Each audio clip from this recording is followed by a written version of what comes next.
La 10e leçon de notre cours de ménétique de prophétie biblique ou d'interprétation, de compréhension, d'essai de compréhension de prophétie biblique porte sur la question suivante. Pourquoi les prophéties bibliques? Pour répondre à cette question, nous allons nous référer à un verset biblique qui se trouve dans Amos, au chapitre 3, n'est-ce pas, le verset 7. Amos 3, 7. Car l'Éternel ne fait rien.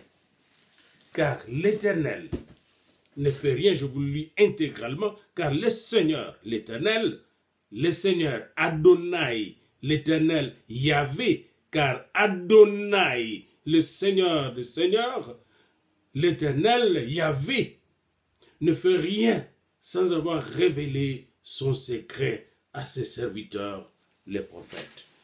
L'Éternel, le Seigneur Adonai, le Seigneur du monde, ne fait rien et sans avoir révélé son secret ou ses secrets à ses serviteurs, les prophètes.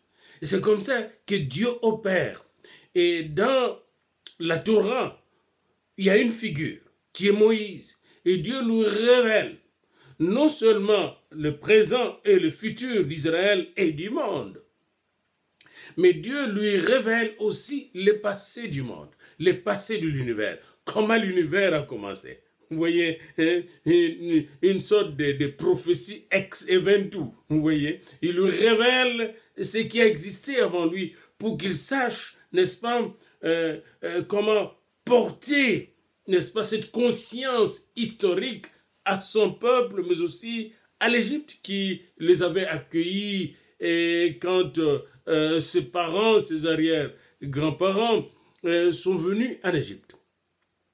Donc, la prophétie a un grand rôle.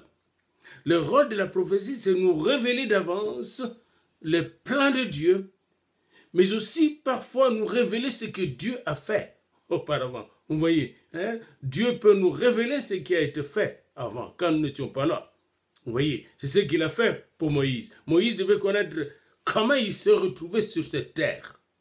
Que ce n'était pas un accident, il n'était pas un accident, ni quelque chose qui a évolué comme ça au hasard, mais qu'il était dans un plan du Créateur. Et que le rendez-vous qu'avait Jacob avec ses fils au travers de Joseph en Égypte n'était pas un accident de l'histoire. C'était planifié.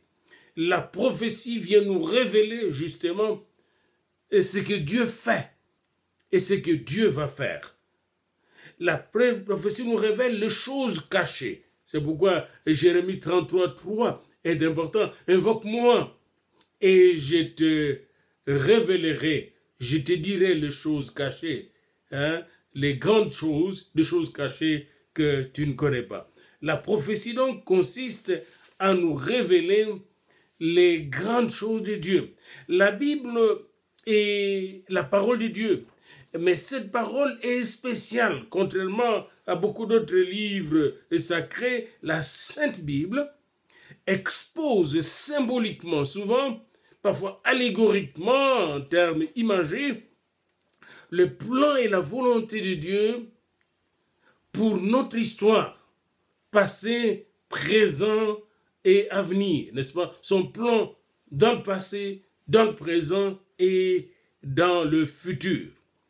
Quel est le plan de Dieu pour tout cet univers? Quel est le plan de Dieu pour l'humanité?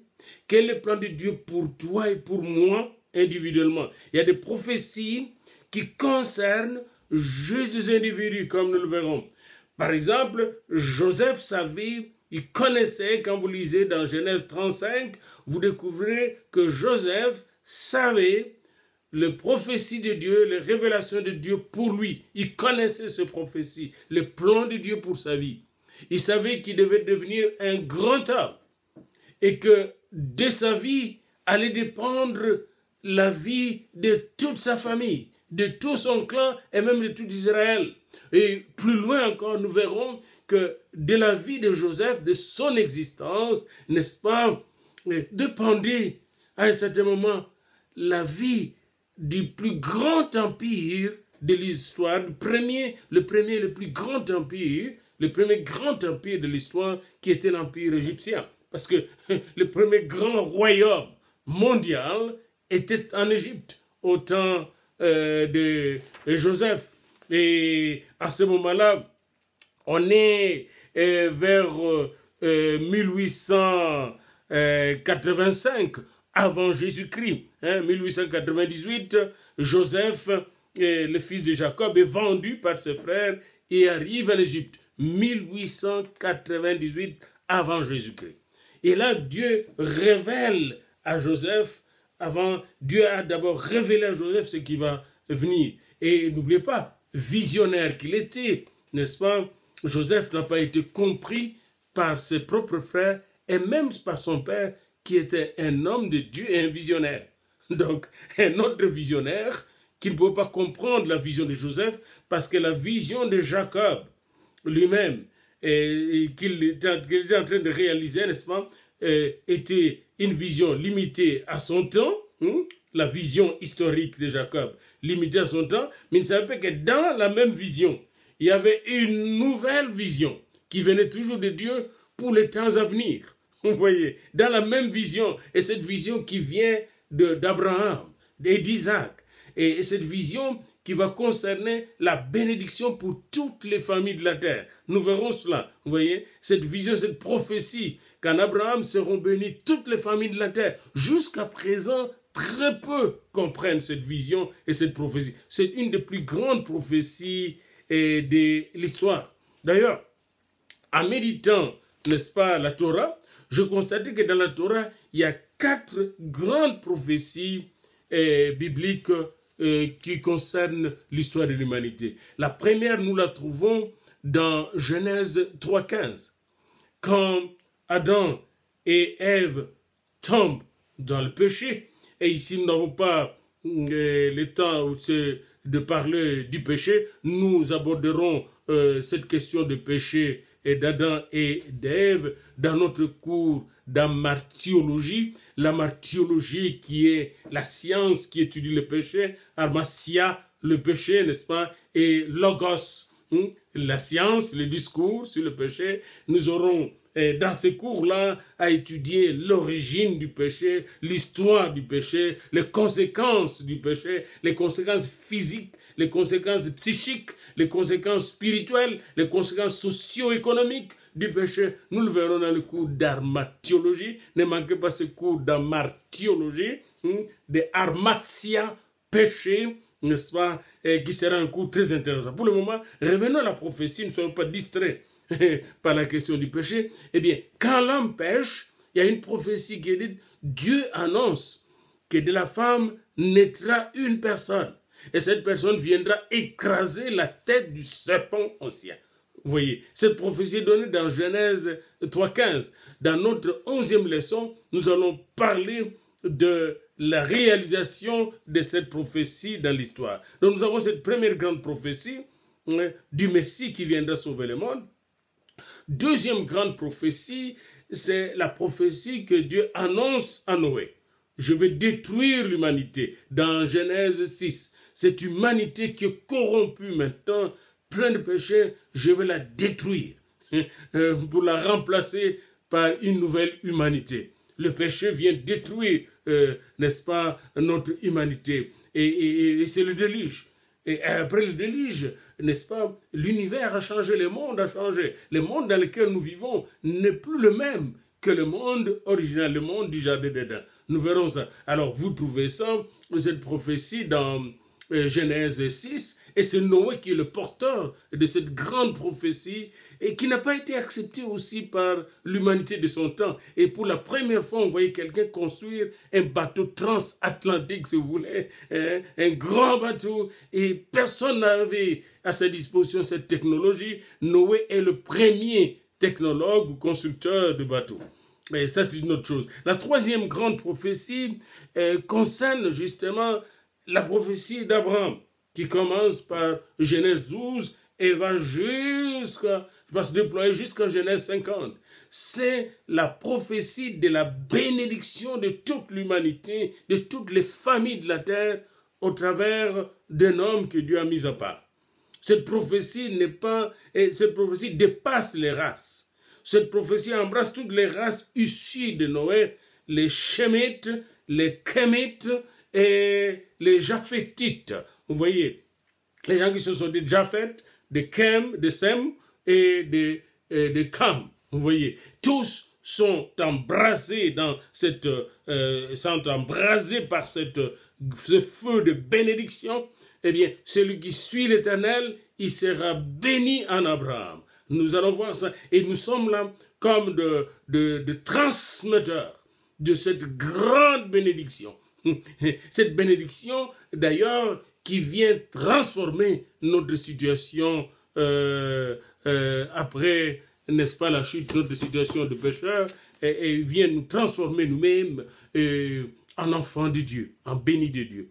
Et la quatrième et dernière bénédiction que je vois dans la Torah, c'est la bénédiction qui est venue avec Moïse. La parole de Dieu, la loi de Dieu, la révélation de la loi de Dieu, comment vivre dans le plan de Dieu. Et nous allons le voir. La loi, les décalogues, les 10 commandements nous révèlent comment vivre dans la loi de Dieu. Et ces 10 commandements peuvent être ramenés à 2 commandements. Aimer Dieu, aimer le prochain. Tous les 10 commandements de Moïse qu'il a reçus à Sinaï peuvent être ramenés à 2 commandements. Aimer Dieu, aimer le prochain. Eh bien, à travers ces 4 grandes prophéties de la Torah, c'est-à-dire la prophétie du Messie, que nous trouvons dans Genèse 3.15, la prophétie de la destruction du monde antédiluvien, du monde qui était corrompu après le péché d'Adam et d'Ève. La prophétie de la bénédiction universelle du monde entier. Et enfin, la révélation de la loi de Dieu et de son plan merveilleux du salut et de transformation du monde à travers, n'est-ce pas, les décalogues, les tabernacles de Moïse, et là, la création de l'office du sacrificateur, qui va précéder l'office du prophète, de roi, alors que l'office de prophète était déjà créé avec Abraham, comme nous le verrons, et même bien avant Abraham avec Noé. Nous avons 3 grandes offices, 3 grandes instances, si vous voulez, ou 3 grands ministères que Dieu crée, sont comme des ministères du gouvernement de Dieu. Le gouvernement de Dieu dirigé par le prophète.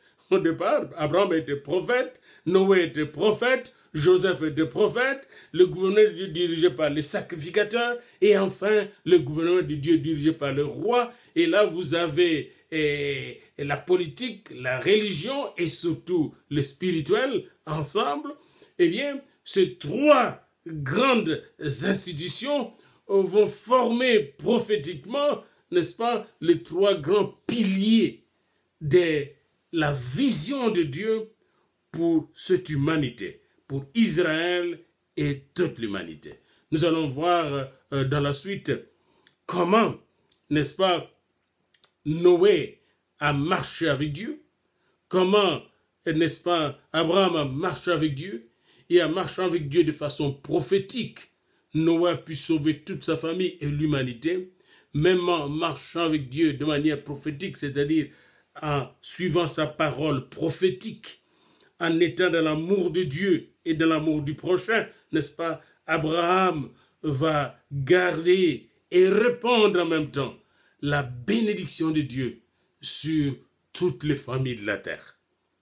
Alors, suivez donc la 11e leçon de notre cours qui portera surtout sur les prophéties concernant le Messie.